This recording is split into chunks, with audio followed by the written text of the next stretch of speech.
নমস্কার, মন ভোলানো গল্পে আপনাদের সবাইকে জানাচ্ছি আরও একবার সাদর আমন্ত্রণ। এখানে আমি আপনাদের বাংলা সাহিত্যের বেশ কিছু বাছাই করা গল্প আর নিত্য নতুন গল্প শোনার জন্য কিন্তু সবার কাছে অনুরোধ রইল চ্যানেলটা সাবস্ক্রাইব করে আমার পাশে থাকার জন্য।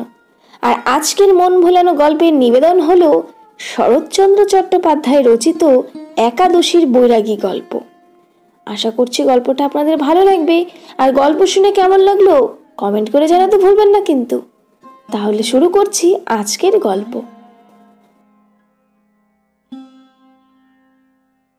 কালীদহ গ্রামটা ব্রাহ্মণ প্রধান স্থান। ইহার গোপাল মুখুজ্জের ছেলে অপূর্ব ছেলেবেলা হইতেই ছেলেদের মোড়ল ছিল। এবার সে যখন বছর 5-6 কলিকাতার মেসে থাকিয়া অনার্স সমেত বিএ পাশ করিয়া বাড়ি ফিরিয়া আসিল, তখন গ্রামের মধ্যে তাহার প্রসার প্রতিপত্তির আর অবধি রইল না। গ্রামের মধ্যে জীর্ণশীর্ণ একটা হাই স্কুল ছিল। তাহার সমবয়সীরা ইতিমধ্যেই ইহাতে পাঠ সাঙ্গ করিয়া সন্ধ্যার্নিক ছাড়িয়া দিয়া 10 আনা 6 আনা চুল ছাটিয়া বসিয়াছিল।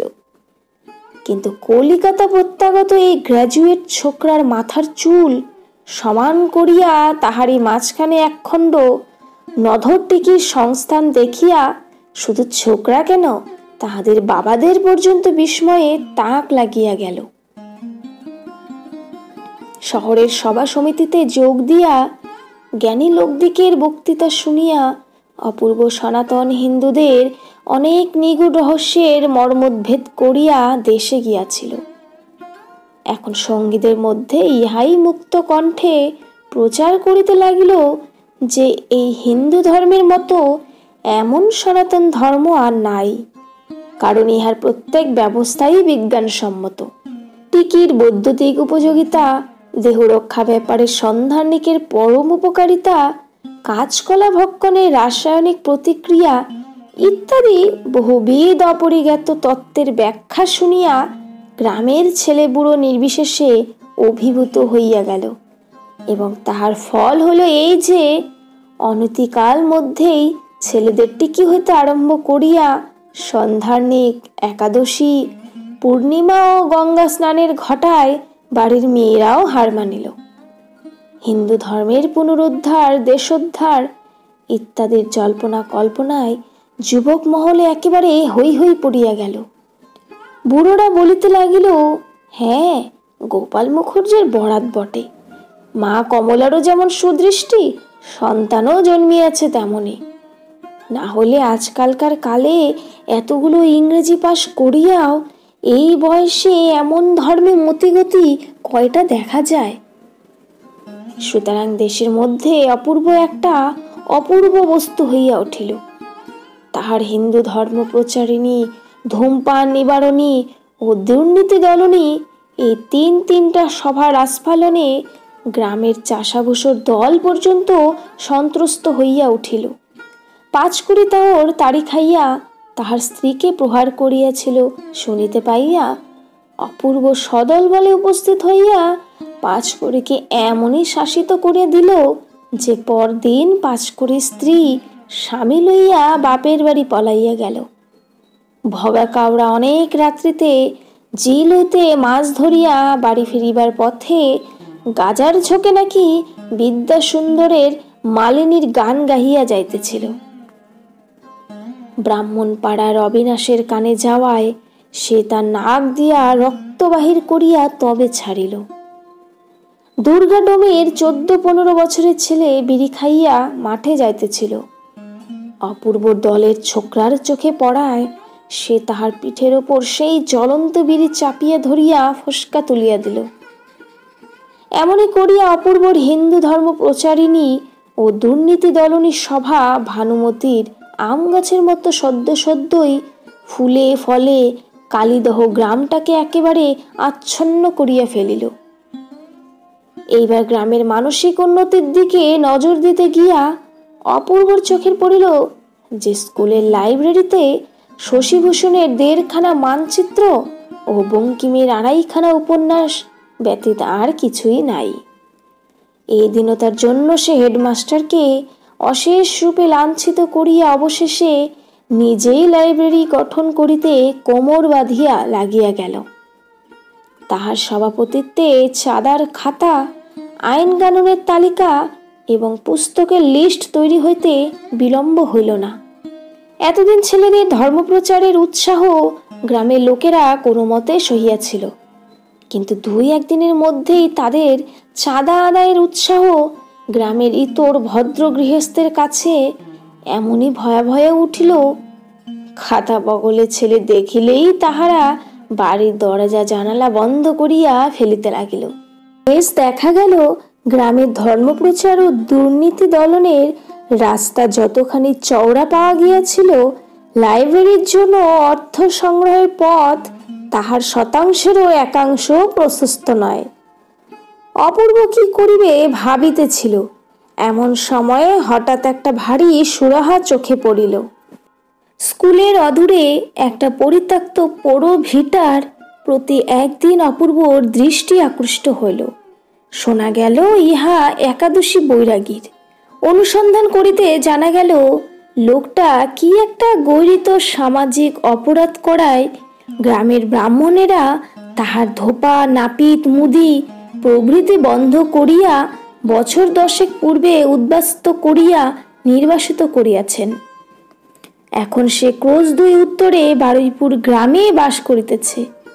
লোকটা নাকি টাকার কুমির, কিন্তু তাহার সাবেক নাম যে কি তাহা কেউই বলিতে পারিতে না। হাড়ি ফাটার ভয়ে বহুদিনের অব্যবহারে মানুষের স্মৃতি হইতে একেবারে লুপ্ত হইয়া গেছে। তদ্বুদ্ধি এই একাদশী নামেই বৈরাগী মহাশয় সুপ্রসিদ্ধ। অপূর্ব তাল ঠুকিয়া কহিল, টাকার কুমির, সামাজিক কদাচার, তবে তো এই বেটাই লাইব্রেরির অর্ধেক ভার বহন করিতে বাধ্য, না হইলে সেখানে ধোপা, নাপিত, মুদিও বন্ধ। বারুইপুরের জমিদার তো দিদির মামা শ্বশুর। ছেলেরা মাতিয়া উঠিল এবং অবিলম্বে ডোনেশনের খাতায় বৈরাগী নামের পেছনে একটা মস্ত অঙ্কপাত হইয়া গেল। একাদশীর কাছে টাকা আদায় করা হইবে, না হইলে অপূর্ব তাহার দিদির মামা শ্বশুরকে বলিয়া বারুইপুরেও ধোপা, নাপিত বন্ধ করিবে। সংবাদ পাইয়া রসিক স্মৃতিরত্ন লাইব্রেরির মঙ্গলার্থ উপযাচক হইয়া পরামর্শ দিয়া গেলেন যে বেশ একটু মোটা টাকা না দিলে মহাপাপী বেটা কালীদহে বাস্তু কি করিয়া রক্ষা করে দেখিতে হইবে। কারণ বাস না করিলেও এই বাস্তুভিটার উপর একাদশীর যে অত্যন্ত মমতা স্মৃতিরত্নের তাহা অগোচর ছিল না। যেহেতু বছর 2 পূর্বে এই জমিটুকু খরিদ করিয়া নিজের বাগানের অঙ্গীভূত করিবার অভিপ্রায়ে সবিশেষ চেষ্টা করিয়াও তিনি সফলকাম হইতে পারেন নাই, তাহার প্রস্তাবে তখন একাদশী অত্যন্ত সাধু ব্যক্তির ন্যায় কানে আঙ্গুল দিয়া বলিয়াছিল, এমন অনুমতি করবেন না ঠাকুরমশাই, ওই 1 ফোঁটা জমির বদলে ব্রাহ্মণের কাছে দাম নিতে আমি কিছুতেই পারিব না। ব্রাহ্মণের সেবায় লাগবে, এ তো আমার 7 পুরুষের ভাগ্য। স্মৃতিরত্ন নিরতিশয় পুলকিত চিত্তে তাহার দেবদ্বিজে ভক্তি শ্রদ্ধার 1,00,000 কোটি সুখ্যাতি করিয়া অসংখ্য আশীর্বাদ করার পরে একাদশী করজোড়ে সবিনয় নিবেদন করিয়াছিল, কিন্তু এমনই পোড়া অদৃষ্ট ঠাকুরমশাই যে 7 পুরুষের ভিটে আমার কিছুতেই হাত ছাড়া করবার জো নেই। বাবা মরণকালে মাথার দিব্যি দিয়ে বলে, খেতে যদিও পাস না বাবা, বাস্তবিটা কখনো ছাড়িস নে, ইত্যাদি ইত্যাদি। সে আক্রোশ স্মৃতিরত্ন বিস্মিত হন নাই। দিন 5 পরে একদিন সকালবেলা এই ছেলের দলটি 2 ক্রোশ পথ হাঁটিয়া একাদশীর সদরে আসিয়া উপস্থিত হইল। বাড়িটি মাটির, কিন্তু পরিষ্কার পরিচ্ছন্ন, দেখিলে মনে হয় লক্ষ্মীশ্রী আছে। অপূর্ব কিংবা তাহার দলের আর কেহ একাদশীকে পূর্বে কখনো দেখে নাই, সুতরাং চণ্ডী মণ্ডপে পা দিয়েই তাহাদের মন বিতৃষ্ণায় ভরিয়া গেল। এ লোক টাকার কুমিরই হোক, হাঙ্গরই হোক, লাইব্রেরির সম্বন্ধে যে পুঁটি মাছটির উপকারে আসিবে না তা নিঃসন্দেহ। একাদশীর পেশা তেজারতি, বয়স 60-এর ওপর গিয়াছে, সমস্ত দেহ যেমন শীর্ণ তেমনি শুষ্ক, কণ্ঠ ভরা তুলসীর মালা। দাড়ি গোঁফ কামানো, মুখখানার প্রতি চাহিলে মনে হয় না যে কোথাও ইহা লেশমাত্র রসকস আছে। ইক্ষু যেমন নিজের রসকলের পেছনে বাহির করিয়া দিয়া অবশেষে নিজেই ইন্ধন হইয়া তাহাকে জ্বালাইয়া শুষ্ক করে, এ ব্যক্তি যেন তেমনি মানুষকে পুড়াইয়া শুষ্ক করিবার জন্যই নিজের সমস্ত মনুষ্যত্বকে নিংড়াইয়া বিসর্জন দিয়া মহাজন হইয়া বসিয়া আছে। তাহার শুধু চেহারা দেখিয়াই অপূর্ব মনে মনে দমিয়া গেল। চণ্ডী মণ্ডপের ওপর ঢালা বিছানা, মাঝখানে একাদশী বিরাজ করিতেছে, তাহার সম্মুখে একটা কাঠের হাত বাক্স এবং এক পাশে থাক দেওয়া হিসাবের খাতাপত্র। একজন বৃদ্ধ গোছের গোমস্তা খালি পায়ে পৈতার গোছা গলায় ঝুলাইয়া স্লেটের ওপর সুদের হিসাব করিতেছে এবং সম্মুখে পার্শ্বে বারান্দায় খুঁটির আড়ালে নানা বয়সের নানা অবস্থার স্ত্রী পুরুষ ম্লান মুখে বসিয়া আছে। কেহ ঋণ গ্রহণ করিতে, কেহ সুদ দিতে, কেহ বা শুধু সময় ভিক্ষা করিতেই আসিয়াছে। কিন্তু ঋণ পরিশোধের জন্য যে কেহ যে বসিয়াছিল তা কাহারও মুখ দেখিয়া মনে হইল না। অকস্মাৎ কয়েকজন অপরিচিত ভদ্র সন্তান দেখিয়া একাদশী বিস্ময়াপন্ন হইয়া চাহিল। গোমস্তা স্লেটখানা রাখিয়া দিয়া কহিল, কোত্থেকে আসছেন? অপূর্ব কহিল, কালীদহ থেকে। মশাই, আপনারা? আমরা সবাই ব্রাহ্মণ। ব্রাহ্মণ শুনিয়া একাদশীর সসম্ভ্রমে উঠিয়া দাঁড়াইয়া ঘাড় ঝুঁকাইয়া প্রণাম করিল, কহিল, বসতে আজ্ঞা হোক। সকলে উপবেশন করিলে একাদশী নিজেও বসিল। গোমস্তা প্রশ্ন করিল, আপনাদের কি প্রয়োজন? অপূর্ব লাইব্রেরির উপকারিতা সম্বন্ধে সামান্য একটু ভূমিকা করিয়া চাঁদার কথা পাড়িতে গিয়া দেখিল একাদশীর ঘাড় আরেক দিকে ফিরিয়া গেছে।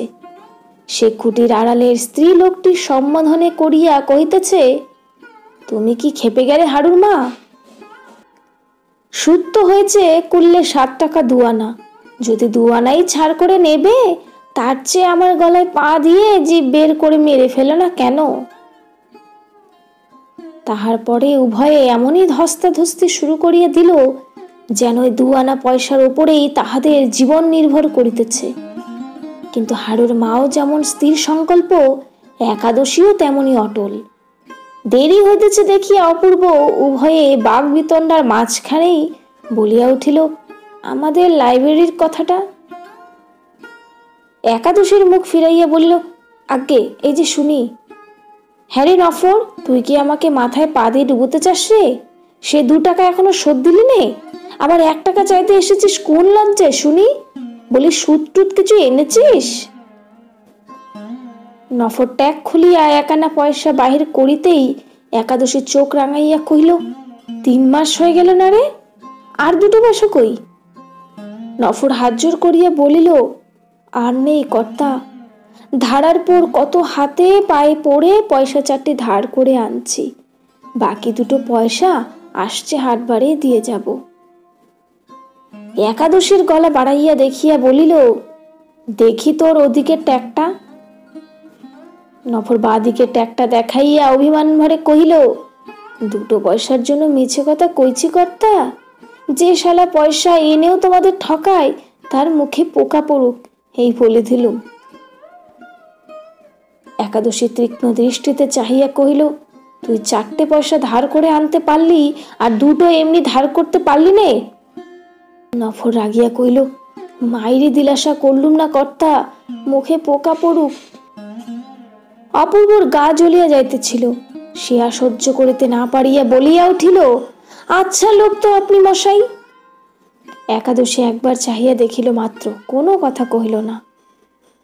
পরাণ বাগদির সম্মুখের উঠান দিয়া যাইতেছিল। একাদশী হাত নাড়িয়া ডাকিয়া কহিল, পরাণ, নফরার কাছাটা একবার খুলে দেখ তোরে, পয়সা 2 বাঁধা আছে নাকি। পরাণ উঠিয়া আসিতেই নফর রাগ করিয়া তাহার কাছার খুঁটে বাঁধা পয়সা 2 খুলিয়া একাদশীর সম্মুখে ছুঁড়িয়া ফেলিয়া দিল। একাদশী এই বেয়াদবিতে কিছুমাত্র রাগ করিল না।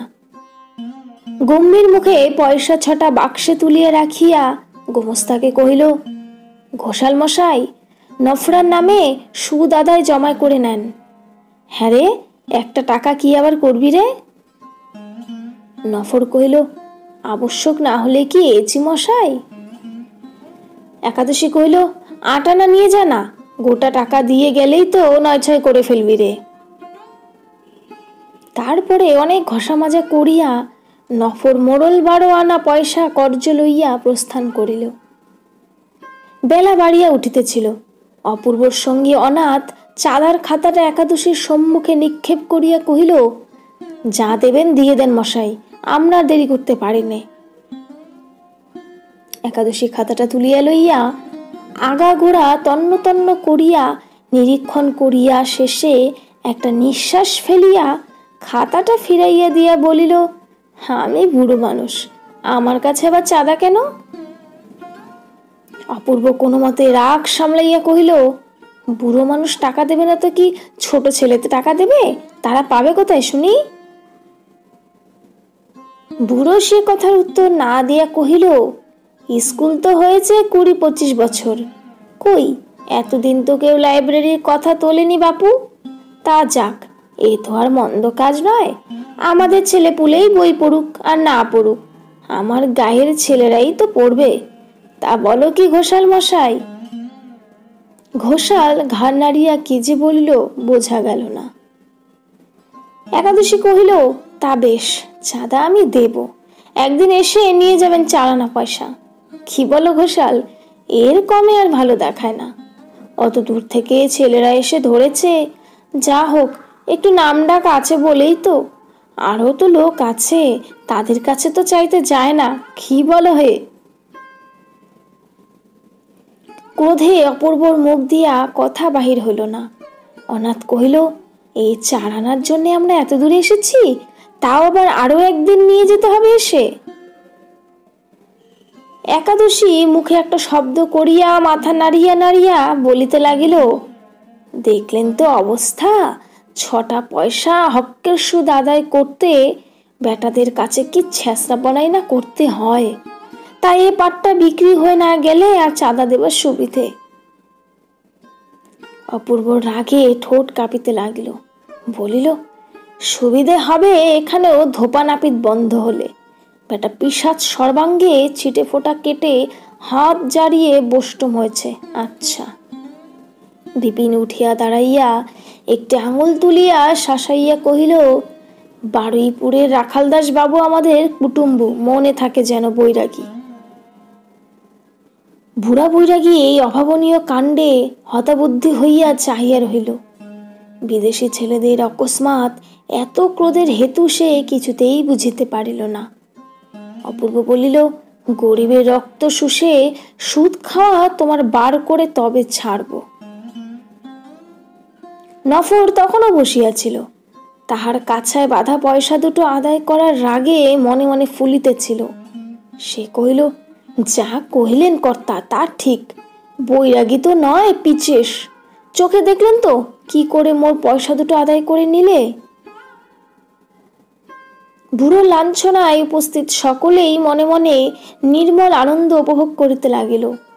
তাহাদের মুখের ভাব লক্ষ্য করিয়া বিপিন উৎসাহিত হইয়া চোখ টিপিয়া বলিয়া উঠিল, তোমরা তো ভেতরের কথা জানো না, কিন্তু আমাদের গায়ের লোক আমরা সব জানি। কি গো বুড়ো, আমাদের গায়ে কেন তোমার ধোপা নাপিত বন্ধ হয়েছিল বলবো? খবরটা পুরাতন সবাই জানিত। একাদশী সদ্গোপের ছেলে, জাত বৈষ্ণব নহে। তাহার একমাত্র বৈমাত্রেয় ভগিনী প্রলোভনে পড়িয়া কুলের বাহির হইয়া গেল। একাদশী অনেক দুঃখে অনেক অনুসন্ধানে তাহাকে ঘরে ফিরাইয়া আনে। কিন্তু এই কদাচারে গ্রামের লোক বিস্মিত ও অতিশয় ক্রুদ্ধ হইয়া ওঠে। তথাপি একাদশী মা বাপ পড়া এই বৈমাত্রের ছোট বোনটিকে কিছুতেই পরিত্যাগ করতে পারে নাই। সংসারে তাহার আর কেউ ছিল না। ইহাকেই সে শিশুকাল হইতে কোলে পিঠে করিয়া মানুষ করিয়াছিল, তাহার ঘটা করিয়া বিবাহ দিয়াছিল। আবার অল্প বয়সে বিধবা হইয়া গেলে দাদার ঘরেই সে আদর যত্নে ফিরিয়া আসিয়াছিল। বয়স এবং বুদ্ধির দোষে এই ভগিনীর এত বড় পদস্খলনে বৃদ্ধ কাঁদিয়া ভাসাইয়া দিল। আহার নিদ্রা ত্যাগ করিয়া গ্রামে গ্রামে শহরে শহরে ঘুরিয়া অবশেষে যখন তাহার সন্ধান পাইয়া তাহাকে ঘরে ফিরাইয়া আনিল, তখন গ্রামের লোকের নিষ্ঠুর অনুশাসন মাথায় তুলিয়া লইয়া তাহারই লজ্জিতা একান্ত অনুতপ্তা দুর্ভাগিনী ভগিনীটিকে আবার গৃহের বাহির করিয়া দিয়া নিজেই প্রায়শ্চিত্ত করিয়া যাতে উঠিতে একাদশী কোনো মতেই রাজিতে হইতে পারিল না। অতঃপর গ্রামে তাহার ধোপা নাপিত মুদি প্রভৃতি বন্ধ হইয়া গেল।